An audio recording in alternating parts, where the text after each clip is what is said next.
Fala, pessoal. Boa noite. Estamos aqui para a nossa última aula. Opa.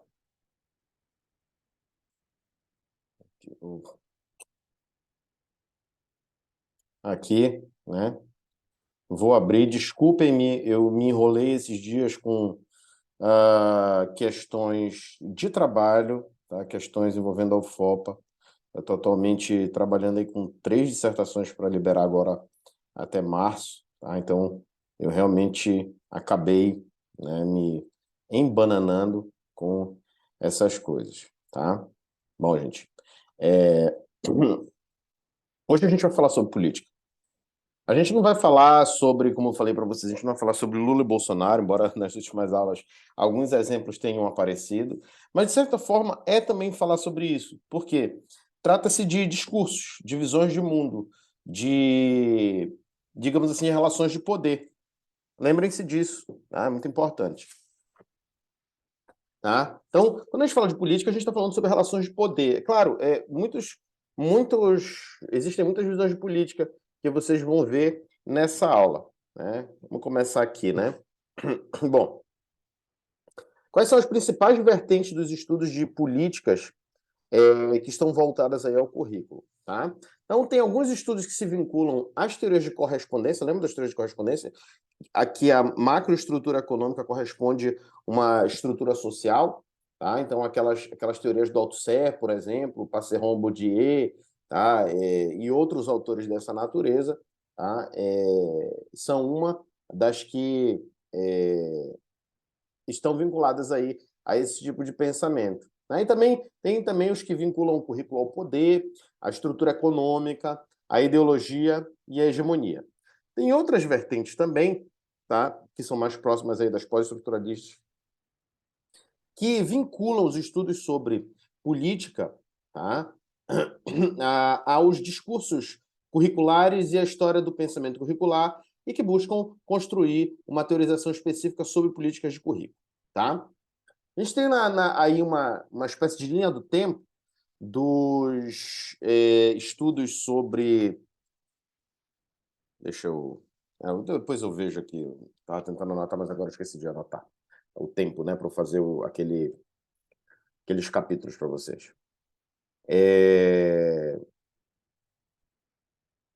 Tá, uma linha do tempo aí dos estudos sobre políticas curriculares. Bom, na Inglaterra, os estudos sobre políticas curriculares, eles datam aproximadamente da segunda metade dos anos 80. No Brasil e nos Estados Unidos, isso acontece no início dos anos 90. Por quê? Porque muitas pesquisas, elas buscavam compreender o impacto dos documentos curriculares em um período interpretado como auge das reformas neoliberais. Então, aqui a gente tem aspectos que são político-econômicos que estão associados a isso. Quer exemplo? Na Inglaterra houve o ato de reforma educacional do governo da Margaret Thatcher, tá? Do Partido Conservador, em 1988.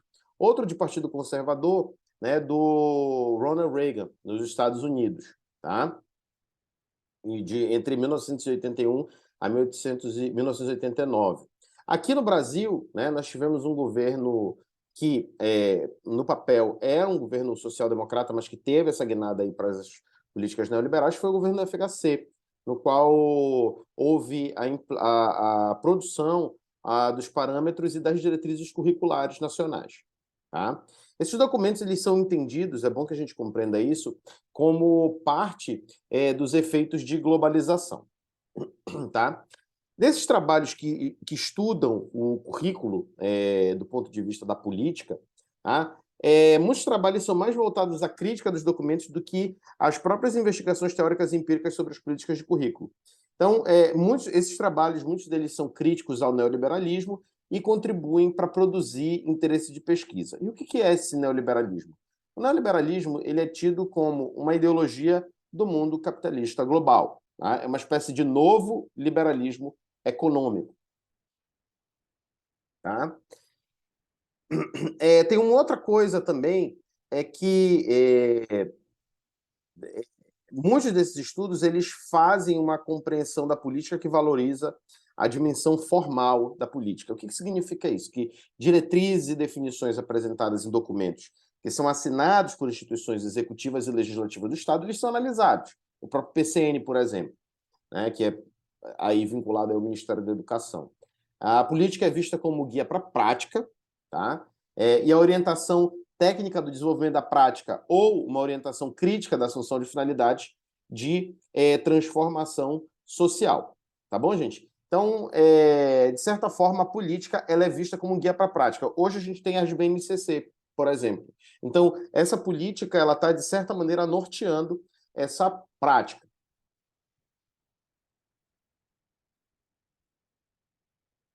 Alguns desses estudos eles tendem a separar o currículo formal e o currículo em ação. Tá? Então, grande parte desses estudos, né, há estudos que têm uma vertente mais estrutural sobre política curricular.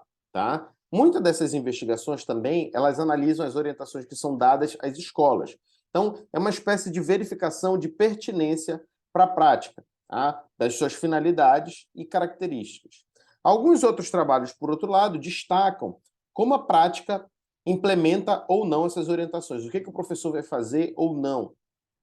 Às vezes, essas orientações são entendidas como produções do governo ou do Estado e são vinculados ou não a agências multilaterais.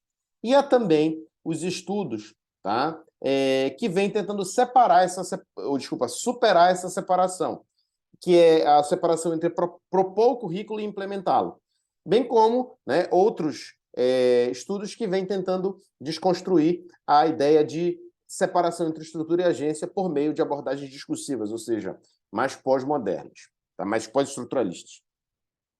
O que a gente vai discutir hoje? Bom, a gente vai discutir concepção de política e separação entre projeto e implementação, tá? Políticas de currículo com foco na estrutura econômica, políticas de currículo voltadas à abordagem do ciclo de políticas de Tiefenbach, e para além do ciclo de políticas, né, que no caso aí são as abordagens discursivas, mais precisamente o Ernesto Laclau, né, que a gente já estudou em outra aula. Né? A novidade, acho que hoje, é o Tiefenbach, que a gente vai trazer aí nesse ponto 4. Inclusive, o Tiefenbach, eu já li um artigo da Alice Lopes e da Elizabeth Macedo, ou de uma delas aí, eu acho que era das duas, não me lembro agora, que elas usam esse referencial aí do Tiefenbach. Interessante. Tá? Vamos começar, então, a discutir as concepções de política e a separação entre projeto e implementação. Deixa eu baixar um pouquinho aqui para a gente poder ler mais tranquilamente.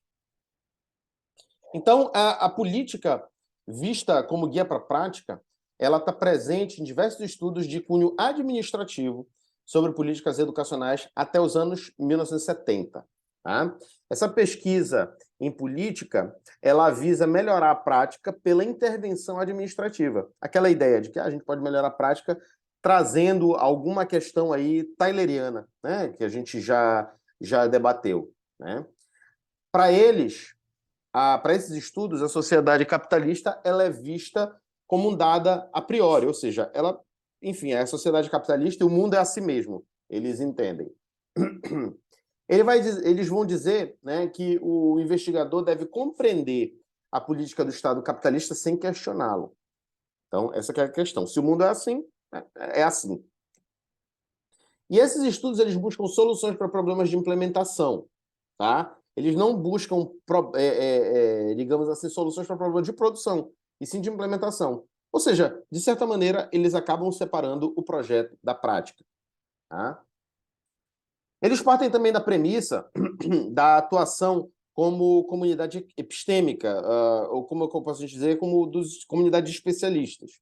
Então, esses estudos eles visam produzir diagnósticos e apresentar soluções para as políticas. Eles não visam teorizar sobre como a política se constitui, como eu acabei de mencionar para vocês, e como devem ser desenvolvidas as ações de contestação às políticas em curso. Tá?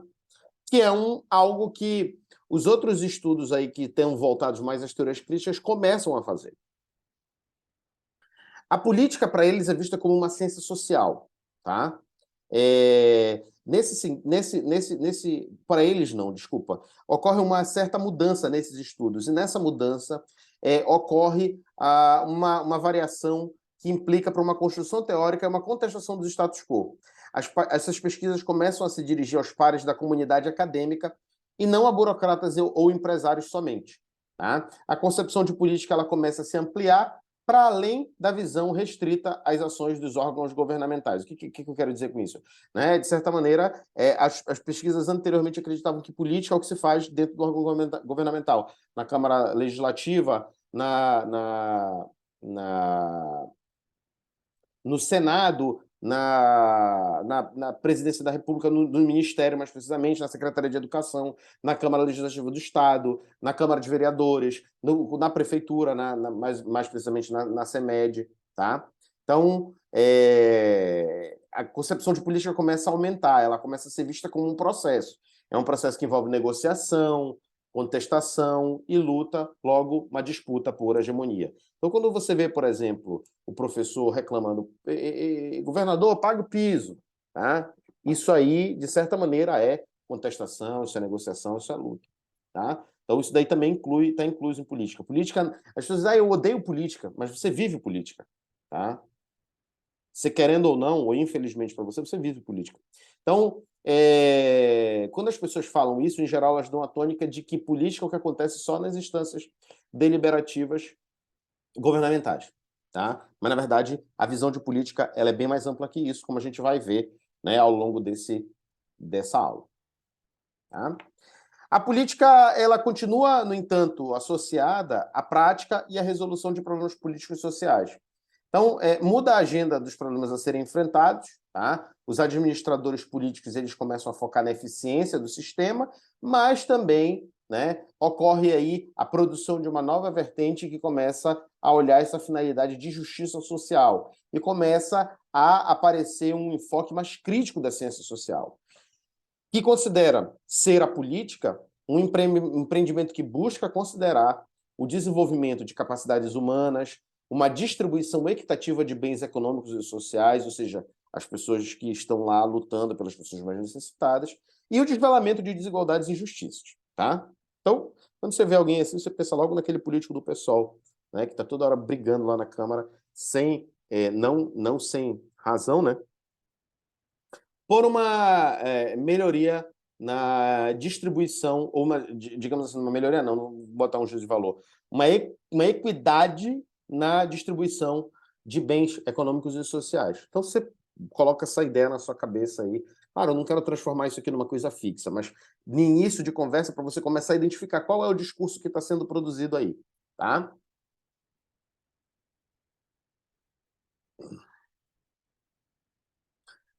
Ocorre, em algum momento, tá?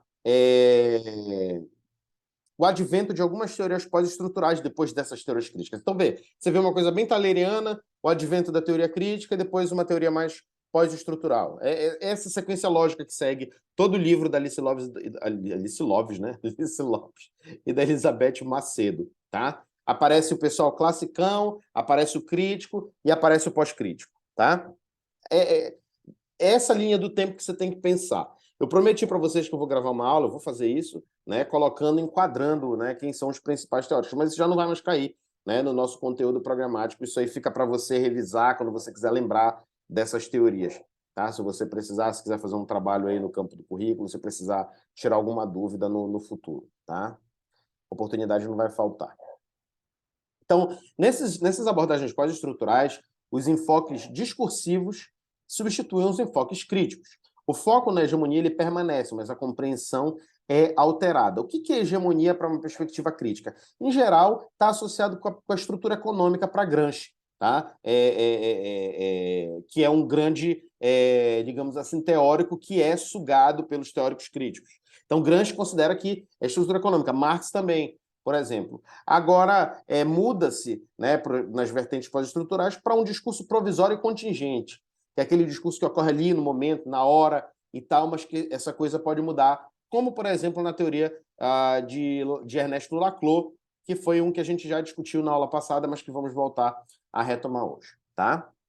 A concepção de poder, ela muda também, tá? Ela não permanece. A gente vai comparar agora duas coisas, que são os estudos estruturais e os estudos pós-estruturais. A gente já compreendeu, né, esses estudos eficientistas da primeira etapa, que são aquelas teorias bem classiconas, e aí a gente vai passar agora a estudar a comparação entre as teorias críticas mais estruturais e as teorias pós-críticas, que são mais pós-estruturais. Tá? Em primeiro lugar, os estudos estruturais eles consideram que o poder ele é centralizado e decorrente da estrutura econômica. Então, o que tem de poder é o que tem de estrutura econômica. Já os estudos pós-estruturais olham isso de forma diferente. Eles entendem que o poder é difuso, não tem um centro único de poder, mas existem relações que se constituem com múltiplos centros formadores de uma microfísica. Os estudos estruturais, eles veem uma relação vertical de poder. Então, existe aí o dominador e o dominado são polos fixos e opostos. Quer um exemplo? O burguês e a classe operária. Eles são o dominador e o dominado necessariamente, eles são polos fixos e opostos. Já os pós-estruturais olham de uma forma diferente. O poder não é vertical, o poder é oblíquo, meio inclinado assim. A definição de um centro depende da relação política definida contingencialmente, sem determinação essencial ou absoluta, como, por exemplo, naquele caso lá da UERJ, do cara do movimento negro e da mulher do movimento feminista. Ali estavam poderes em tensão e a gente não sabia quem era o centro de poder afinal. Entende? Eu não quero passar a ideia aqui de que essas pessoas nem sabem pelo que elas estão lutando. Elas sabem porque elas estão lutando. Elas têm demandas comuns, como falaria o Ernesto Laclau, né, e o Mouffe. Tá? Só que essas demandas estão aí em tensão. O que é mais importante no momento? Naquele momento, o que era mais importante? Não tem uma coisa fixa do que é mais importante, se é mais importante ser negro ou mais importante ser mulher, independentemente de como é que a gente vá construindo essas classificações em torno, digamos assim, das demandas comuns a essas pessoas, que são todas diferentes. Então, essas duas primeiras diferenças que eu queria colocar para vocês. Agora, mais algumas diferenças estão associadas entre a relação entre política e prática. Tá? Quando tem um centro de poder primordial, que é mais voltado para as teorias estruturais, esse centro de poder ele está em agências que controlam o fluxo de capitais, no Estado, no governo, em qualquer nível, municipal, federal, estadual, na estrutura econômica capitalista. Tá? A política, para essas pessoas que veem um centro de poder primordial, é entendida como determinada por esse centro. Então, a política ela é necessariamente influenciada diretamente, verticalmente, pela estrutura econômica, e não de forma oblíqua. Claro, os pós-estruturalistas não vão negar que isso também acontece, tá? Mas eles não vão colocar essa tônica do tipo, olha, é capitalista, vai se comportar dessa maneira, tá?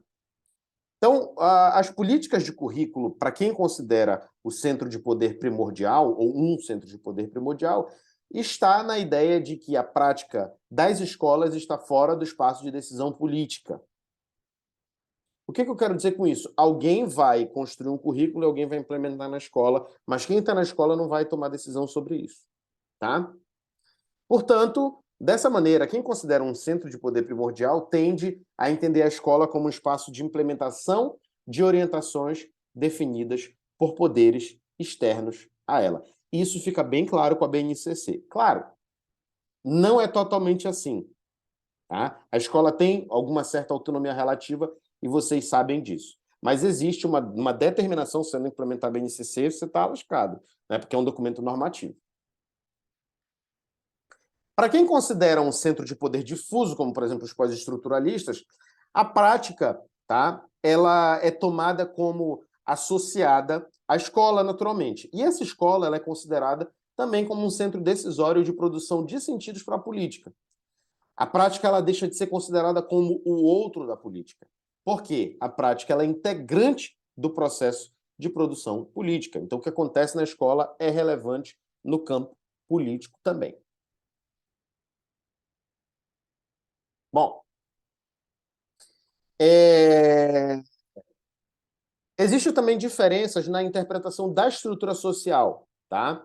Os marxistas, eles consideram, por um lado, marxistas, gramscianos, críticos, de uma forma geral, consideram que a política é um conjunto de decisões determinadas por quem? Relações econômicas, estruturadas pelo modo de produção capitalista. Tá? A função do Estado capitalista é, portanto, garantir a acumulação do capital e a sua contínua expansão, além de garantir a legitimação desse processo hegemônico, o que inclui a ação do Estado. Então, o Estado ele funciona como um agente capitalista. Os marxistas entendem que ocorre uma fragmentação do poder econômico na sociedade, o que expressa interesses que são divergentes, são diferentes, são concorrentes. Além disso, o Estado ele garante interesses do capital, gerais do capital e da classe dominante. Por quê? Porque a gente tem aquela separação do opressor e do oprimido, necessariamente fixa. E o Estado ele tem relativa autonomia frente a poderes econômicos fragmentados. Então, o Estado manda, de certa maneira. Já os pós-estruturalistas interpretam a estrutura de uma outra forma. Eles questionam aquelas identidades fixas. A dominante e dominado não é tão fixo assim. Dominação e resistência tampouco é fixo assim. Ou o que é centro, o que é periferia, ocorre uma espécie de uma relativização dessas coisas. Para os pós-estruturalistas, as agências governamentais são atores nos processos discursivos, ou seja, elas emitem discurso, mas não se confere a predominância de poder absoluta a uma instância determinada Estado, mesmo quando se inclui a sociedade civil. Então, esse Estado ele não tem total poder. Sempre existe escape para a significação dessas pessoas. Então, os pós-estruturalistas eles buscam romper com a binariedade. Agora, a gente vai... Aqui, né, na verdade, eu tô com... Oh, caramba, vamos ver. Tá aparecendo bem aqui, mas se vocês forem confiar lá em cima, vocês vão se perder, porque era para eu ter apertado o Enter 2 vezes para gerar esse sumário. Ele não gerou o sumário, tá? Olhem bem aqui desculpa, não apontando, né? Olhem bem aqui no slide, porque o slide ele está justo com o título da sessão que eu estou trabalhando. Então, desconsiderem esse negocinho aqui, tá? Desconsiderem isso aqui. Esse sumário aqui, ele está errado, tá? Porque ao invés de eu apertar Enter 2 vezes, né, para rodar, ele... Não sei por que ele dá esse erro, o LaTeX, tá? O LaTeX. Bom, enfim. Tendo falado sobre isso, agora a gente vai focar nessas primeiras teorias que se vinculam à estrutura econômica, que são teorias críticas, por assim dizer. Tá? Bom, em primeiro lugar, essas teorias que focam na estrutura econômica, elas dão destaque ao papel das mudanças nos processos produtivos de modelos fordistas, como eu já falei para vocês, Charles Chaplin, né, linha de produção, para pós-fordistas, que estão acompanhando aí os processos de globalização. Eles entendem a globalização de uma forma diferente. Tá? E como é que é isso, professor? De um lado, se entende a globalização como conjunto de regras e mecanismos de relação dos Estados-nação com a economia, tá? Capaz de assumir diferentes efeitos não homogêneos em distintos países, tá? Por outro, existem outras questões também a se comparar. Então, existe aí, por uma parte, um conjunto de regras e mecanismos capazes de relação dos Estados-nação com a economia que é capaz de assumir diferentes efeitos não homogêneos em distintos países. Tá? Agora, existe também, por outro lado, a ideia de McDonaldização do mundo. O que quer dizer isso? Né? Se por um lado, tem, né, essa questão das regras e da homogeneização, esses efeitos eles acabam sendo não homogêneos, que é uma ideia, por exemplo, do Roger Dale. O George Ritzer, tá, que é outro teórico, vai acreditar nessa McDonaldização do mundo, tá, que é a crescente submissão homogeneizante aos critérios de mercado, ou seja, cada vez mais o mundo ele tende a se tornar mais homogêneo. Para Roger Dale, por outro lado, né, que é o contraponto dele, a reestruturação produtiva ela recorre de fatores macroestruturais que predominam sobre os culturais. Tá? Nesse sentido, tá, gente, de foco na estrutura econômica, as políticas de currículo elas sofrem uma guinada à direita nos anos 1980. Tá? Principalmente nos Estados Unidos, na Inglaterra, na Austrália e na Nova Zelândia. Ocorre algum delineamento no sentido de tentar tornar esses currículos nacionais, de trazer processos avaliativos centralizados em resultados, aí semelhança aqui com o Brasil, BNCC, por exemplo. Trazer processos avaliativos centralizados em resultados institucionais de alunos e competências docentes, políticas centralizadas dirigidas à avaliação e distribuição dos livros didáticos e adequação do currículo ao modelo pós-fordista por meio de sua organização em competências. Isso é uma das características, tá? Michael Apple vai ressaltar, Michael Apple já estudamos pra caramba, né, que a tendência é ser neoconservadora e neoliberal dessas políticas de currículo do final dos anos 80.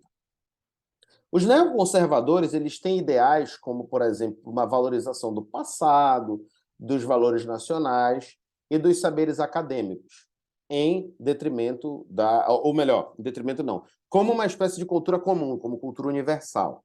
E os neoliberais, eles têm um discurso em torno da necessidade de novas e eficientes formas de gerenciamento escolar, políticas de responsabilização e prestação de contas por parte de professores, pelos resultados dos alunos, e também a introdução de disposições e interesses de mercado nas escolas. Então, Inglaterra e Nova Zelândia foram dois países que assimilaram bastante isso.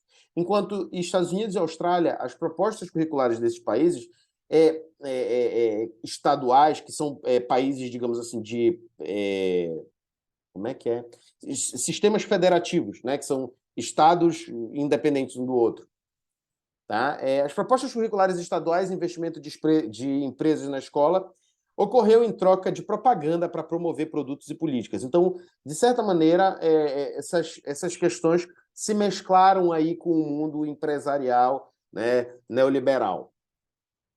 Na Inglaterra, tá, houve uma reforma curricular que ilustra bem isso aí, que ocorreu prioritariamente no governo da Margaret Thatcher e do John Major, tá? John Major, eu acho que é o nome do cara, Major, tá? É com J o nome dele, então assim, Major, Major, né? E nessa reforma curricular, uma das expressões máximas do processo de transformar o sistema público de educação foi o de introduzir princípios neoliberais na escola. E como que isso ocorreu, tá? Bom, em primeiro lugar, antes dessa reforma, o sistema público de ensino atendia a grande maioria da população escolar e era mantido sob a administração e controle das autoridades de educação locais por meio de eleições democráticas. Essas autoridades de educação locais, eles eram uma espécie de um comitê, tá? Que era eleito democraticamente. A escola pública, tá, com as mudanças da reforma, passa a ter possibilidade de administração autônoma, fora da esfera das autoridades locais de educação, tá, que eles chamam de LEA, que é Local Educational Authorities, tá, ou seja, autoridades locais de educação. Desculpa. A avaliação e o financiamento começou a ocorrer de acordo com a quantidade de alunos, tá? E a escolha escolar pelos pais, ela passou a ser livre e não mais condicionada aos critérios coletivos estabelecidos pelas LEAs, que são as autoridades locais de educação. A educação como mercadoria, então, ela se tornou uma espécie de mantra a ser seguido. Então, ela era uma mercadoria a ser consumida pelos clientes, pelos pais. Foi bastante difundida essa ideia. Então, as escolas, elas são muitas vezes escolhidas pelos resultados que são alcançados, o que se liga diretamente às consequências diretas para o financiamento. A escola que tem melhores resultados ganha mais dinheiro e assim a gente treina para que os alunos, para que eles se saiam bem nos testes. Tá? Dessa maneira, as escolas, para conseguir mais financiamento, escolhem alunos supostos mais aptos, tá? O que cria critérios de exclusão social de classe, raça e gênero. Quem é que realiza essas políticas? Tá? Então, existem grupos da estrutura social na mentalidade dessas teorias. O aparelho do Estado, a economia, as instituições da sociedade civil são elementos que realizam essas políticas. Esses grupos eles estão interconectados, de tal forma que eles podem, em última instância, ser compreendidos como decorrentes da estrutura econômica estratificada em classes, ou seja, existe uma classe dominante, existe uma classe dominada, e, de certa maneira, essa briga por poder aí, ela segue uma classificação meio fixa.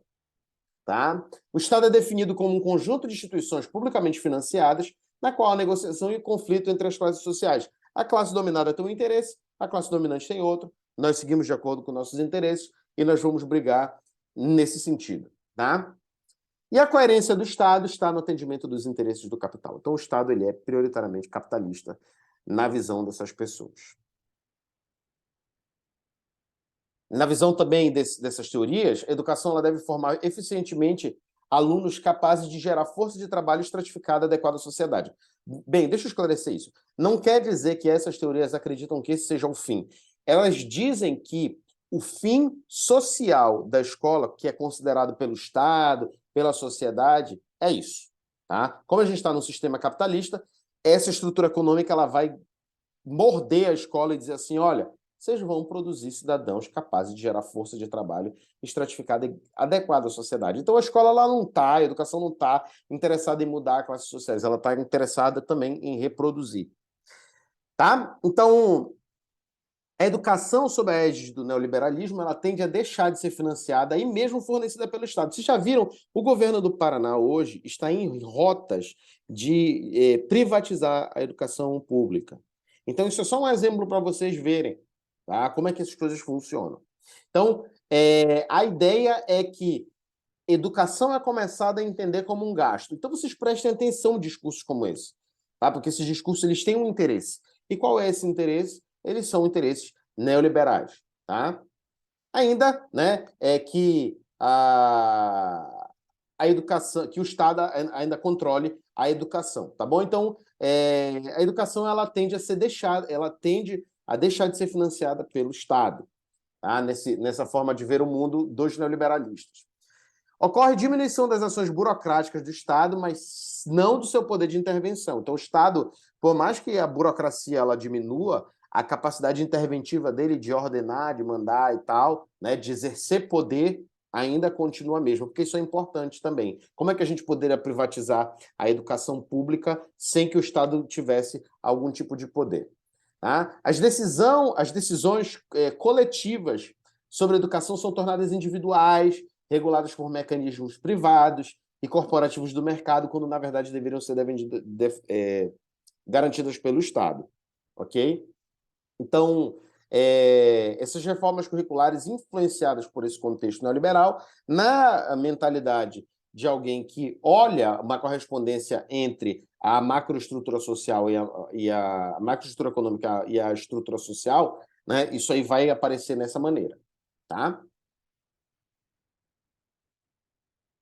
Bom, nesse sentido, a presença do conflito na implementação das orientações curriculares e educacionais estabelecidas pelo Estado pode ser entendida, né, da seguinte maneira. Primeiro, busca-se uma superação desse economicismo, assumindo que a determinação econômica sobre o Estado e sobre a política é exercida apenas em última instância. Diferentes pesquisas evidenciam reinterpretações locais, ou seja, porque a gente precisa dar conta, né, do que manda o Estado e do que a gente vai fazer na prática. Tá? Mas ainda estão associadas ao papel do Estado no modo de produção capitalista. Os pesquisadores eles buscam também constituir uma racionalidade capaz de garantir a compreensão das contradições associadas às políticas, porque quando a gente fala de correspondência, muitas vezes a gente se vincula à teoria da reprodução, mas reprodução, como a gente sabe, não explica tudo, tá? Explica também a possibilidade da escola intervir nesse processo. E a racionalidade é encontrada na dinâmica dos interesses do capital, tá? Para Michael Apple, que é um desses teóricos, ele vai dizer que o poder das políticas de Estado é total, o que já é bem diferente de uma visão pós-estruturalista. Para ele, o poder é uma reconfiguração radical da seleção, organização e distribuição do conhecimento. Isso é poder para o Apple. Para ele, principalmente no campo do currículo, claro, né? Então, a imposição de sistemas de avaliação centralizados nos resultados, como, por exemplo, os exames nacionais, como, por exemplo, o Enem, o IDEB, né, coisas dessa natureza, tá? Está associado a isso. Então, esses sistemas de avaliação eles determinam o currículo como estrutura dominante do trabalho docente, mesmo que possa haver, eventualmente, uma reformulação por parte deles. Ou seja, o docente vai ensinar uma outra coisa, vai ensinar de uma outra forma, vai realizar um projeto na escola, mas ele tem que estar lá seguindo o que vai cair no exame. E o pedagogo cobra, tá? O pedagogo cobra. Sabe quem mais costuma seguir, ser Caxias para seguir o conteúdo? É professor de matemática e de física, professor de exatas no geral. Professor de história e geografia, eles tendem a ser, eu acho que, assim, pela minha experiência, tá? Não estou dizendo que isso é um dado científico, isso aqui é do Instituto Data Danice, né? Para não falar outra coisa. Mas a percepção que eu tenho é que, como o pessoal que é da matemática, da física, né, das ciências mais exatas e duras, eles não costumam questionar esse tipo de coisa. Então, uma disciplina de teoria do currículo para eles seria: nossa, você está falando aí só coisa que eu não vou aproveitar para nada. Essa é a impressão que eu não quero passar para vocês, que é uma coisa que vocês não vão aproveitar para nada. Vocês vão começar a entender a realidade escolar de uma outra forma, tá? Não só a realidade escolar, mas também especificamente o campo do currículo. Apple, ele foi muito importante, tá? No Brasil, tá? Muitos trabalhos dos anos 90 são ensaios críticos dos parâmetros curriculares nacionais aqui no Brasil, para o ensino fundamental especial, né? Não necessariamente esses trabalhos eles são acompanhados de estudo empírico ou teorização sobre o tema. Isso é importante mencionar também, tá? Trabalhos dessa natureza, né, estão vinculados, por exemplo, aos trabalhos aí do Antônio Flávio Moreira, tá? Antônio Flávio Moreira vai fazer uma crítica à política de currículo nacional, tá? Ele vai dizer que as referências, ele vai ter como referências a matriz estrutural, a teoria crítica e o marxismo, mesclado com autores multiculturais e pós-estruturais. Então, existem pontos negativos nas políticas de currículo que vão ser apontados por Antônio Flávio Moreira, como, por exemplo, a naturalização dos conteúdos tradicionais, a pretensão de um consenso em relação a eles visando uma cultura comum, uma cultura universal. Aquele exemplo, história geral é a história da Europa. Por quê? Porque a história da Europa é uma cultura geral e ninguém se questiona sobre isso, né? Quando a gente deveria. E silencia sobre conflitos entre saberes na sociedade. Qual a diferença do conhecimento comum para o conhecimento tradicional? Pô, quer dizer que se eu tomar própolis aí, porque não tem uma chancela aí da... Sei lá, eu não sou farmacêutico, tá? Eu tô falando uma coisa aqui que de repente eu posso até estar falando alguma bobagem, né? Vamos pegar aqui, não vou tomar mel de abelha, não vou tomar andiroba, porque não tem uma chancela da Anvisa e tal. Isso aí não funciona porque não é ciência. Bom, isso é um discurso muito reducionista. É um discurso que mostra uma tensão entre o conhecimento científico e o saber tradicional, tá? E a saída para esse debate não está em funciona, tá? A crítica dele se associa ao questionamento a como os professores são desqualificados por meio de trabalho intensificado. Então, por exemplo, ampliação dos processos de avaliação da escola e dos alunos são coisas que provocam uma espécie de... Hoje a gente chama de uberização, né, do professor, mas é uma precarização do trabalho docente. E um questionamento ao privilégio conferido à estrutura disciplinar também é feito por Antônio Flávio Moreira.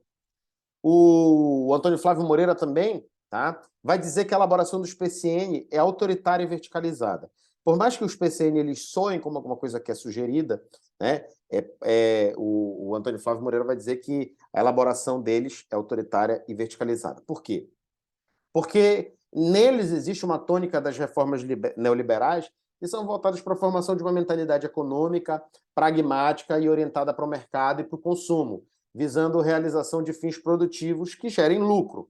Essas reformas curriculares acabam por ser tecnocráticas, taylerianas, mesmo que associadas ao construtivismo. Quer ver um exemplo? Sabe quem foi o consultor dos PCN? César Coe. Então, isso daí já fala muito para vocês. Antônio Flávio Moreira, ele vai dizer também que as políticas democráticas, elas consideram quais elementos? Então, ele arrola aqui, por exemplo, experiências curriculares dos estados e municípios que incentivam as escolas a produzir seus currículos, experiências internacionais, movimentos sociais e a literatura curricular nacional e internacional. Ele vai dizer também que deve haver maior inter-relação entre curriculistas e especialistas disciplinares e técnicos de governo, com a consequente participação dos primeiros na elaboração de propostas curriculares oficiais, tá? Ele vai também trazer, como princípios gerais de organização curricular, a afirmação das desigualdades e conferimento de espaço para as vozes da diversidade social. Ele diz também que a gente deve focar as relações escola e sociedade e a desconstrução das fronteiras entre cultura erudita, popular e de massa, que a gente deve fortalecer globalizações contra-hegemônicas. Vai dizer também que o trabalho é o eixo em torno do qual os conteúdos curriculares devem ser organizados. Ah, então esse foco no trabalho é interessante porque ele é bem do ponto de vista crítico mesmo. Os conteúdos devem ser também historicizados e transversalmente organizados. Ele participou, né, da organização curricular do Rio de Janeiro em 2004. Ele participou lá no governo do César Maia, no Rio de Janeiro, tá? Que era do Partido da Frente Liberal, que era o antigo PFL. Tá? O PFL se tornou o DEM, tá? Democratas. Também atuou no MEC, no governo Lula, a partir de 2006. 2006 é Lula 1 ainda, né? Final do Lula 1. A gente está no Lula 3, né? Esse é o final do Lula 1. Ele destaca a importância do conhecimento na construção de uma identidade autônoma do estudante e busca redefinir princípios que orientam a elaboração de propostas alternativas por meio de estudos empíricos nas escolas. Então, o Antônio Flávio Moreira começa a considerar a importância do estudo empírico na escola.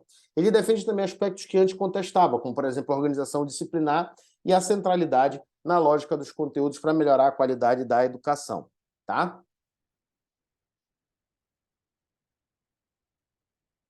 O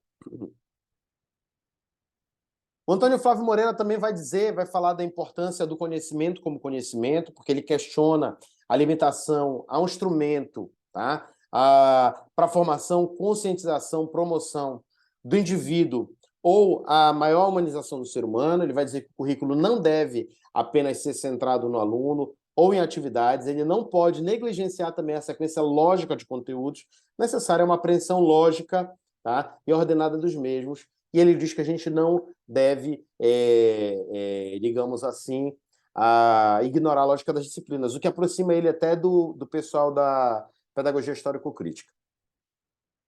Bom, a base de Antônio Flávio Moreira é essencialmente estadocêntrica, tá? É essencialmente estadocêntrica. Deixa eu ver aqui um negócio. Bom, gente, vamos lá.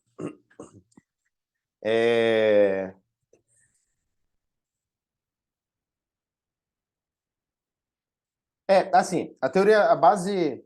Deixa eu dar um hash aqui. Opa.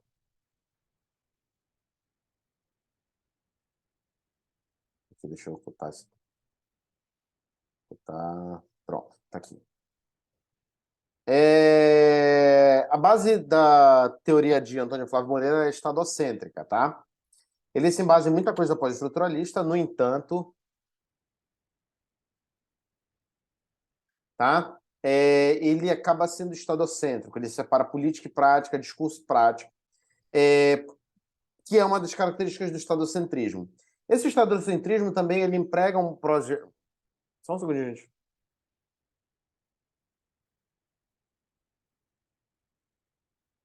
Bom. Desculpa.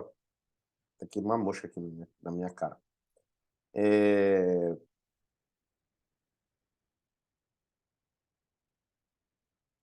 Tá. Outra característica também do estadocentrismo é empregar um projeto de fixação de identidade do aluno por meio do conhecimento. Tá? Ele também desconsidera os múltiplos conflitos na própria fixação discursiva do que vem a ser o conhecimento. E recentemente ele parece, o Antônio Flávio Moreira, ele também parece estar mais preocupado mais centralmente, né, preocupado com o risco de que discursos atuais impliquem negligência dos conteúdos e da lógica das disciplinas. Como eu falei para vocês, ele se aproxima aí da pedagogia histórico-crítica. Bom, agora a gente vai passar a falar sobre o Stephen Ball, tá? Falar sobre as políticas de currículo a partir da perspectiva da abordagem do ciclo de políticas. Stephen Ball teve uma influência muito forte na Inglaterra.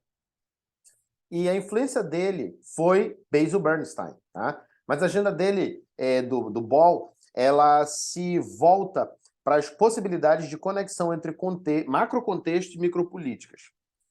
O Stephen Ball, ele tem como objetivo investigar as políticas de maneira que o compromisso com a eficiência e os resultados instrucionais não sejam considerados em detrimento do compromisso com a justiça social. Lembra, né, ele quer juntar aquele lance do eficientismo também com a justiça social. De certa forma, é uma síntese entre os interesses das vertentes clássicas e críticas, tá? Ele, de certa maneira, ele acaba apelando para um ecletismo, porque ele junta também perspectivas críticas com discursivas e pesquisa etnográfica. Então ele faz aí uma salada, né, para não dizer outra coisa. Para Stephen Ball, as teorias centradas no Estado, elas são muito diretas e unidimensionais. Então ele começa a levar em conta outras coisas. Ele vai dizer que é preciso não ter só uma teoria do Estado, mas o que é o não Estado também. Ele vai dizer que o Estado, ele, na concepção dele, né, possui uma autonomia relativa, mas não é onipotente, porque ele sempre deixa espaço para a ação humana de contestação. Os sujeitos eles se empoderam na prática educacional, é o que ele considera, né, nesse procedimento aí em que o espaço deixa espaço para a ação humana. Ele vai dizer também que o marxismo não dá conta da complexidade das incertezas da vida social. Vai dizer também que as definições políticas tendem a ser vistas como totalizantes, elas dão conta de todos os simples atos, de todos os sentidos possíveis, tá? Sem que possam explicar por que os professores recusam certas determinações políticas, como, por exemplo, testes centralizados e orientações curriculares. Né? Então, o Ball ele vai dizer que elas são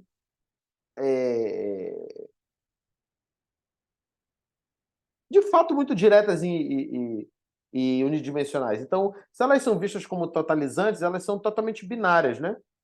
Como a gente já discutiu. Então, elas não são totalizantes, elas devem ser abertas para Ball. Ball e Bowie, engraçado, né? Esse jogo de palavras, né? Desses dois autores aí.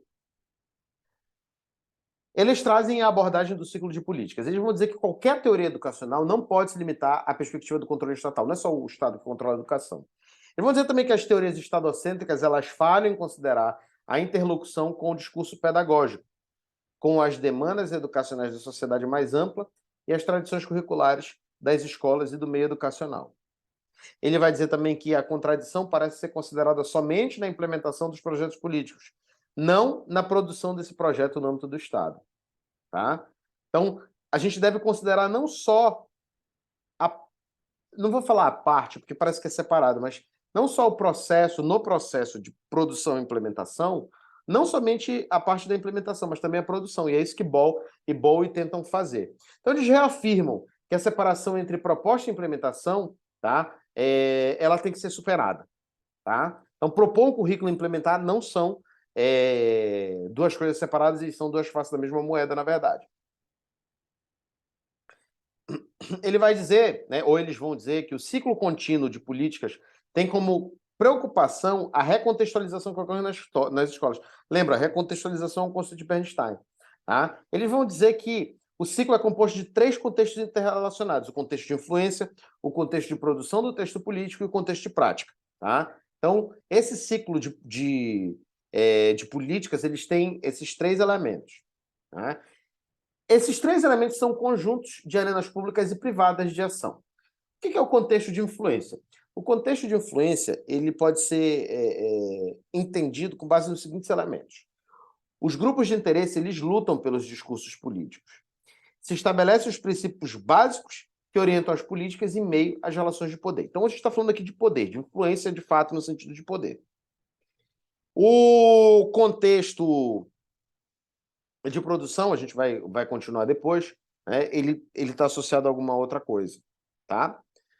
Nesse sentido, no contexto de influência, temos como atores os partidos políticos, as esferas de governo, os grupos privados, as agências multilaterais, as comunidades disciplinares e institucionais, além de sujeitos envolvidos na propagação de ideias oriundas de intercâmbios diversos. Aí você vê, né?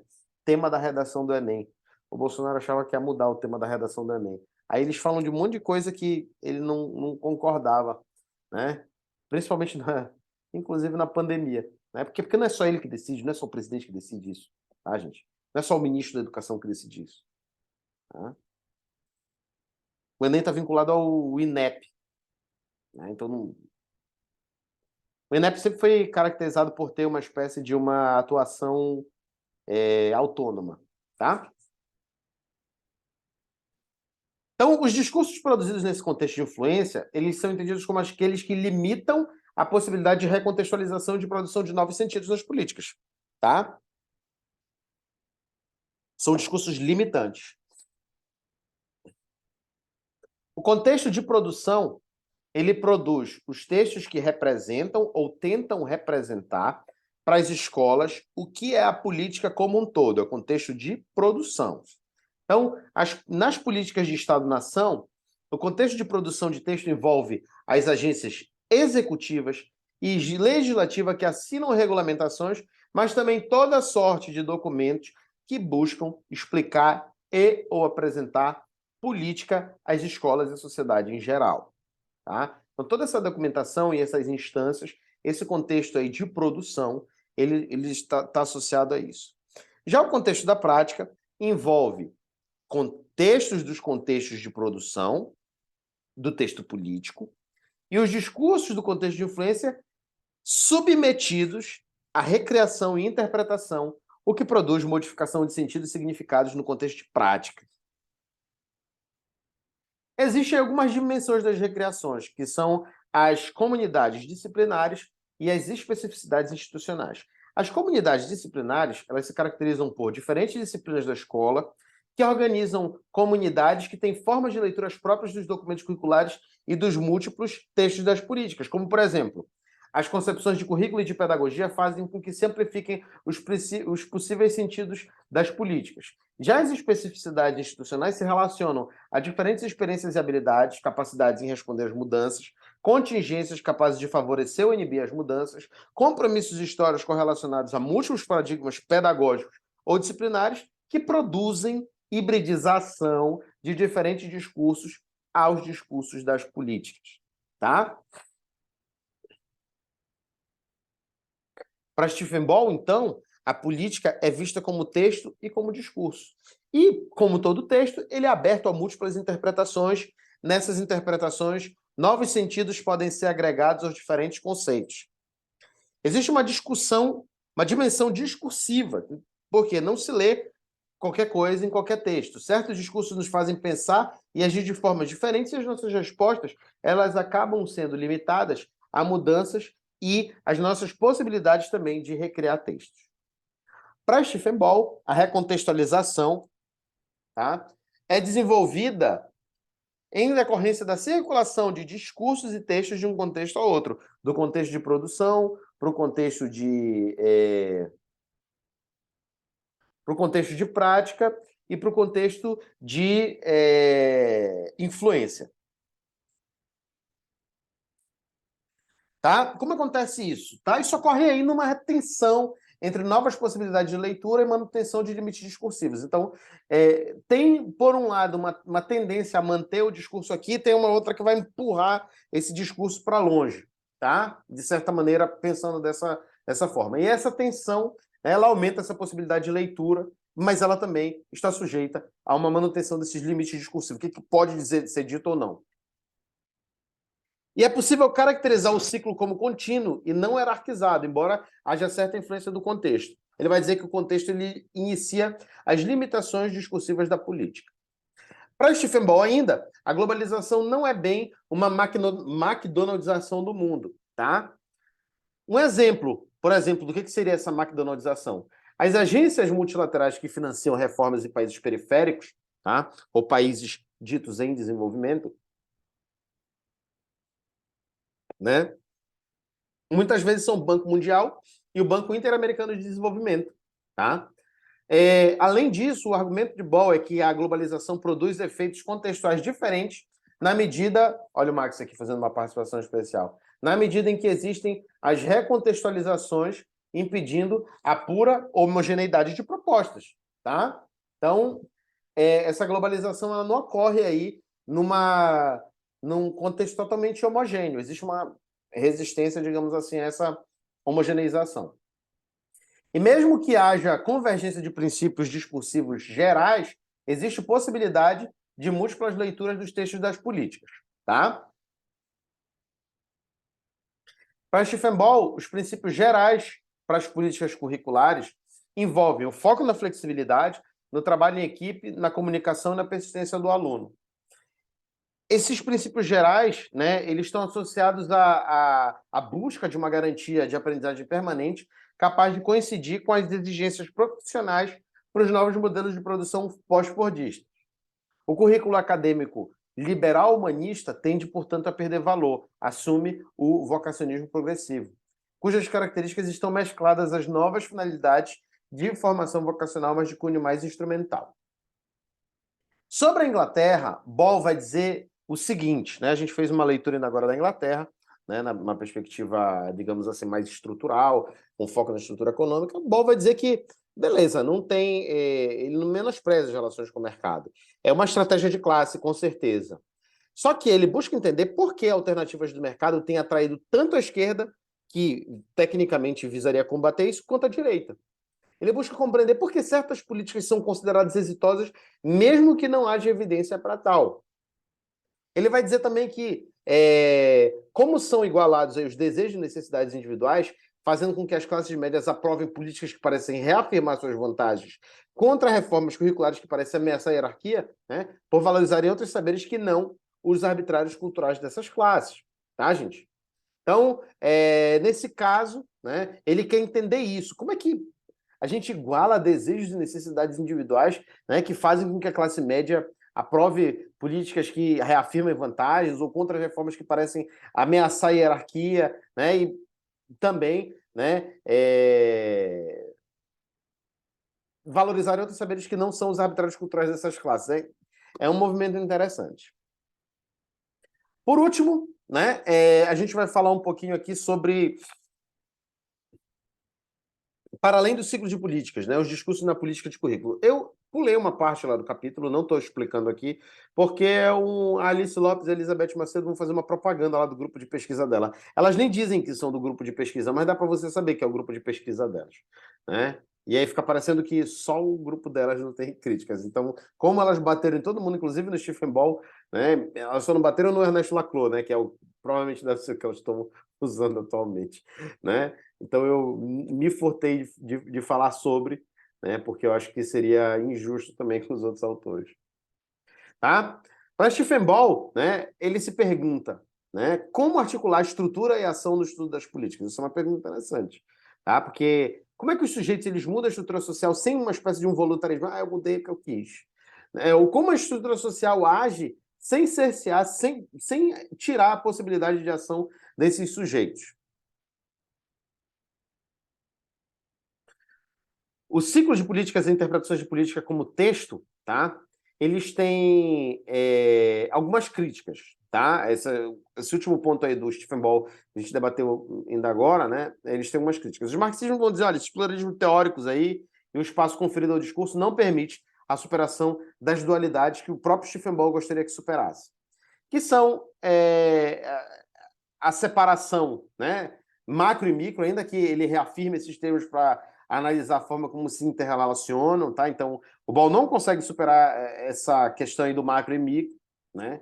Quando eu vejo alguém assim, ele não consegue superar isso, parece que aquele cara que foi largado pela mulher, né? Ele disse, não, ela casou com um cara depois de 6 anos só para me provocar, né? Então, tipo, ele não conseguiu superar isso, tá? E o Ball, ele se aproxima de análises estadocêntricas quando usa o conceito de influência. Então, tecnicamente, ele não conseguiu superar isso. E agora a gente passa a falar um pouquinho sobre Ernesto Laclau. O Laclau, ele é alguém que a gente já debateu na última aula, né, junto com a obra dele, na obra dele junto com o Mouffe. E para o Laclau, essa estrutura ela é substituída pelo discurso. Tá? Nesse sentido, para o Laclau, existe um espaço de contestação e mudança nas relações sociais, que é potencializado por meio da construção de um discurso como uma estrutura descentrada. Como assim? Uma estrutura descentrada é toda aquela formada provisoriamente por uma dada articulação hegemônica. Os centros, eles são decorrentes da articulação que pode se desfazer em novas articulações. Portanto, essa estrutura ela não é fixa em torno de um centro. Ela não é fixa e não tem um único fundamento definitivo. Então, são estruturas descentradas, são estruturas que podem mudar e se reconfigurar em torno de outro centro, tá?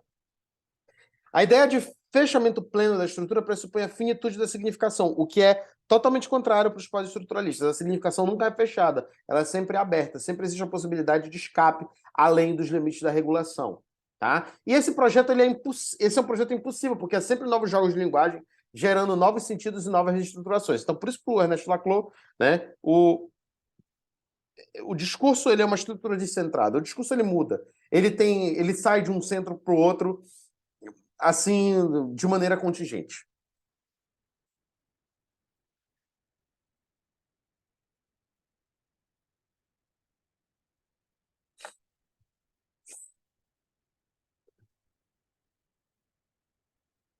Para ele, né, não tem estruturas fixas que fechem de forma definitiva a significação. Existem apenas estruturações e reestruturações discursivas que são provisórias e contingentes. E o que é o discurso? O discurso é uma totalidade de relação de significantes, de palavras, tá? Que limitam a significância. Eu estou falando significante como palavra para não ficar. Porque o significante não necessariamente é uma palavra. Toda palavra é um significante, mas nem todo significante é palavra. Então vamos pensar na palavra em primeiro, depois a gente pensa em outros sistemas semióticos aí para se referir aos significantes, tá? Então é uma totalidade relacional de significantes que limitam a significação de determinadas práticas e, quando articuladas de forma hegemônica, constituem uma formação discursiva. Tá? Então, quando a gente começa a falar sobre é preciso ter uma base, ou não é preciso ter uma base, ou é preciso ser regionalizado, a educação de hoje não é que nem a de antigamente. Tudo isso aí estão relacionados a, digamos assim, a questões de articulação hegemônica entre essas coisas. Nas políticas, o discurso define como são os termos de um debate político, as agendas e ações priorizadas, que instituições, diretrizes e regras são criadas. Ademais, busca-se ou deve-se entender as múltiplas determinações de um fenômeno social como por meio de como compreender como tudo isso é significado. E essa significação é dada por um discurso que estabelece regras de produção e de sentido.